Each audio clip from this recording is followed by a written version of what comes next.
1 Kings 10. When the queen of Sheba heard of the fame of Solomon, fame due to the name of the Lord, she came to test him with hard questions. She came to Jerusalem with a very great retinue, with camels bearing spices and very much gold and precious stones. And when she came to Solomon, she told him all that was on her mind. Solomon answered all her questions. There was nothing hidden from the king that he could not explain to her. When the queen of Sheba had observed all the wisdom of Solomon, the house that he had built, the food of his table, the seating of his officials, and the attendance of his servants, their clothing, his valets, and his burnt offerings that he offered at the house of the Lord, there was no more spirit in her. So she said to the king, "The report was true that I heard in my own land of your accomplishments and of your wisdom. But I did not believe the reports until I came and my own eyes had seen it. Not even half had been told me. Your wisdom and prosperity far surpassed the report that I had heard.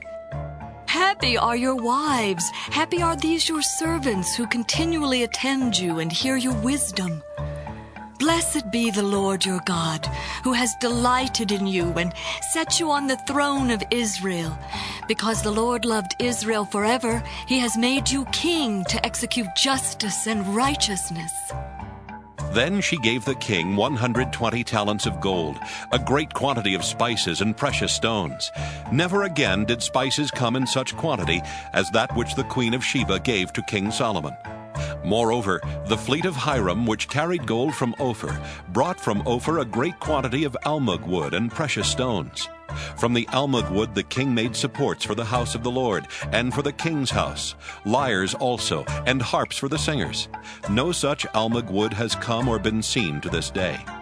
Meanwhile King Solomon gave to the queen of Sheba every desire that she expressed, as well as what he gave her out of Solomon's royal bounty. Then she returned to her own land with her servants. The weight of gold that came to Solomon in 1 year was 666 talents of gold, besides that which came from the traders and from the business of the merchants and from all the kings of Arabia and the governors of the land.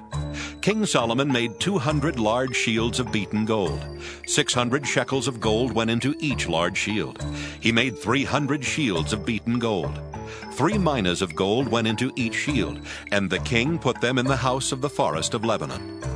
The king also made a great ivory throne and overlaid it with the finest gold. The throne had 6 steps. The top of the throne was rounded in the back, and on each side of the seat were armrests, and 2 lions standing beside the armrests, while 12 lions were standing, one on each end of a step on the 6 steps. Nothing like it was ever made in any kingdom. All King Solomon's drinking vessels were of gold, and all the vessels of the house of the forest of Lebanon were of pure gold. None were of silver. It was not considered as anything in the days of Solomon.